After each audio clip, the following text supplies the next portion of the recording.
Right. I wasn't born here. You can't be lost in life when you're this young. I'm a female, I'm an immigrant, I'm a minority, I'm transgender. Excuses, reality. The problem is, nobody cares. Your lack of patience is killing you. It's slowing you down and everybody else. Your need of things is killing you. I don't need a fucking watch, I don't need a fucking whip. You need to be happy. Because happiness drives everything. You're not lost in life, you're just early in the process. Everybody's trying to prove something so early. Do you fucking wrap your head around not giving a fuck about any advancement till you're 29? Please, whatever it takes, call your grandmother, go to your great grandfather's burial spot, go back to the old country, go to a shelter, do something.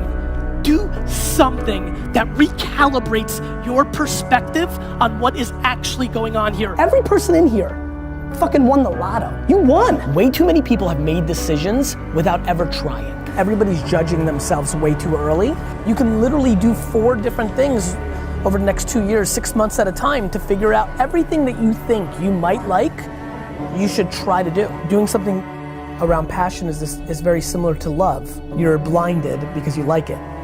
It's not rational. It's not rational. The #1 reason I push patience, man, patience. Everybody's looking up to audit themselves where they are now, is because patience will give you the air cover to take risks. Time is your asset. What I would do is gather as many experiences as possible. The one thing a 20-year-old has over me is 20 fucking years. Get the fuck out of the machine for a second and think about what you're doing here. You get optimism and patience, you're fucking off to the fucking races. The 99% that achieve are willing to sacrifice, be persistent, put in disproportionate work, and think in 50-year terms, not 50-day terms. Just close your eyes until you're 29. Just close your eyes until you're 29.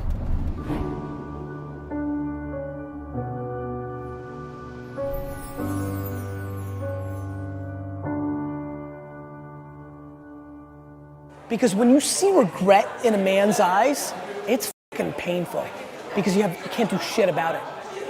When you're 90 and you're not mobile and you're tired and it's over, you can't do it. You can't do it. You can't build that company you wanted. You can't spend that time with your kid. It's regret. Yeah. And it fucking drives the shit out of me.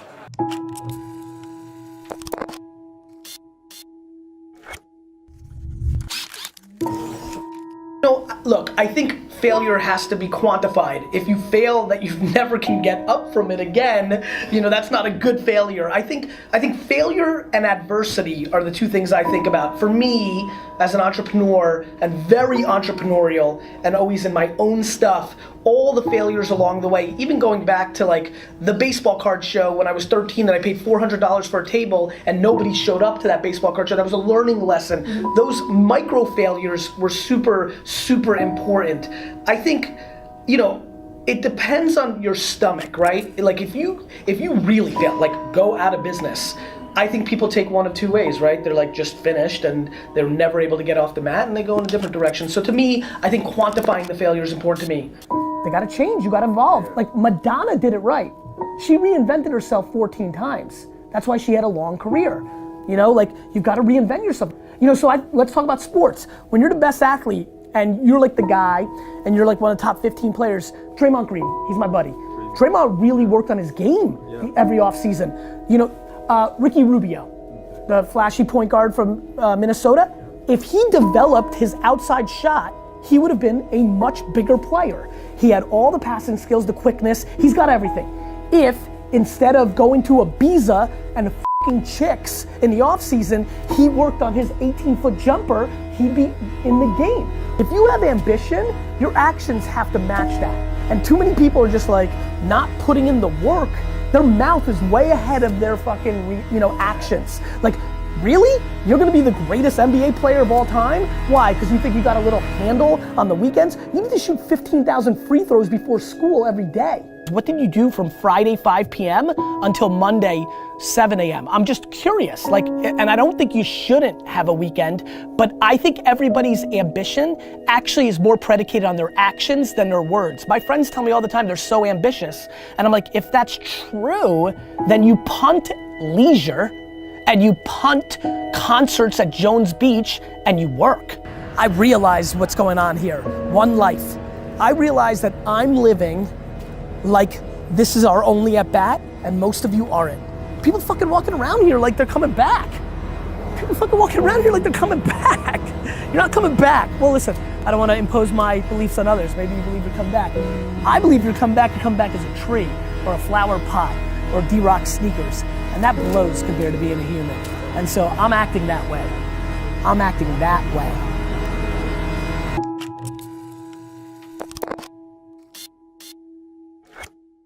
Your first video got how many views? 30, 75. I mean, like, you know, nobody watched. Right? So like when I get emails, which I get 50 of them a day from entrepreneurs, I'm like, hey, like I know you always talk about patience. Like I've been doing this, it's not working, traction, should I give up and do something else? Inevitably I'll email back and be like, how long have you been doing it? Oh, 4 months. And I'm like, fuck you. You know, like you want this to be your life and you're giving up after 4 months? Are you out of your mind? Patience is grossly underestimated. You know, I was very successful, my wine business is growing. Now I start doing this show and spending all my time trying to promote this show, and the sales of Wine Library start flattening out because I was the engine. The show wasn't getting watched, but I knew this was right, and the show really didn't take off until mid-2007, a year and a half in, of 5 days a week of doing a show, getting only hundreds, then a couple thousand views. Gotta keep putting in the work every day. 1 is better than 0. Gotta keep putting in the work, putting in the work, putting in the work. There is no quick cure. The hard work matters, and the patience is what overrides it, right? I don't need to get mines at 25. Heck, I don't need to get mines at 45. This is a long, long game. I'm very driven by the climb, right? I think being an immigrant, I guess, or just having this DNA, I don't like winning. I like losing. I like the struggle. I don't give a shit about the stuff that comes along, but the game is my drug. Like there will never be a game over for me. There's no dollar amount. The game, the process, the climb, that is the drug that drives me. That is my oxygen. That's what I love. And so every day is gonna go by. 2016, 2017, 2018, 2019, 2020, 2021. And you're gonna look for the short game. You're gonna look for that miracle algorithm. You're gonna look for that one move that's gonna change your outcome. And you're gonna continue to search and play the short game while I keep putting in the work, the hours, the long-term value, and putting in the work while everybody else is hoping and dreaming. I'm gonna be executing. You play the short game, I'll keep playing the long game. And it's time to put on a helmet and get to work. I'm scared. I'm super scared. I'm scared because I know exactly what happens this month, every year. I'm scared. I'm scared because I know that there are so many of you that graduate this month and have no fucking idea what you want to do. And that's okay. Most people don't. You should not be stressed about that. I'm actually not scared about that. I'm scared that you don't realize that you're entering the greatest 5-year window of your life. If you are 22 years old, you are entering, first of all, some of the greatest years of your life, A, but B, this is the moment, because you have to understand, this next 5-year window is when you don't go practical and safe. This is not the time to get the job mom wanted you to. This is not the time to try to maximize as much money so you can buy a fat whip. This is the time to realize that you have a 5-year window, and it's 3 for some, it's 8 for others, but this is a 5-year window for you to attack the life that you want to win, not because it's the secret or because the world's so zen, because it's fucking hard as shit out there.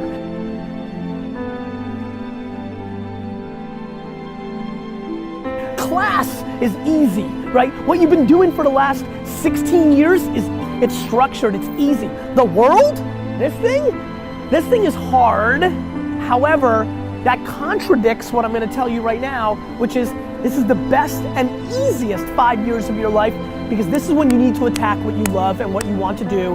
Here's why. You don't have all the baggage. You may have college loans, respect, it's hard as shit. You may have the expectations of your parents, mentally hard, fake hard. You may have a lot of other things, but this is exactly when you can live with 4 roommates in a basement and eat fast food. Do you understand? This is not when the baby's there. This is not when you've been married and you promised. This is not when the world has sucked out all your dreams and hopes yet. You still got this window. And yet, so many of you are so hungry for short-term gains, like maximizing the job that paid you $3,000 more, but it's not as fun, but you want that $3,000. For what? For what? For a new iPhone? For what? You get to live life one time. And this is the time right now to understand what's actually happening and actually map your behavior to something that will impact you for the next 80 years. So promise me that you understand that the land grab of happiness starts right now. That you don't have to worry about getting that job. What you should do is go and travel and learn. Go and start that business that you've always wanted. Hook up with those 3 teammates and start that band you've always wanted. This is the time to be massively risk oriented. I know that this is when you're supposed to grow up and go see the world. But guess what? The world isn't what mommy and daddy told you. The world is exactly going to be what it's going to be, with or without the way you thought it was gonna be. A ton of shit is gonna change. The world changes every goddamn day. Right now, what you need to recognize is you can afford to. And again, because I'm scared, I can hear myself talking. I'm not saying it's the secret, it's practicality. When you are in your early 20s, this is when you can grind at your highest levels, because there isn't all the baggage that comes across from life. It's harder for the 42-year-olds that are watching right now to listen to this advice. You can't just wake up tomorrow and be like, let's go. Because little Sally has soccer fucking practice. And because you've got a million other things that are holding you down. But boy, if you're lucky enough to be graduating today with not an idea of what you're gonna do with your future, nobody's ever been luckier than you. Please recognize it.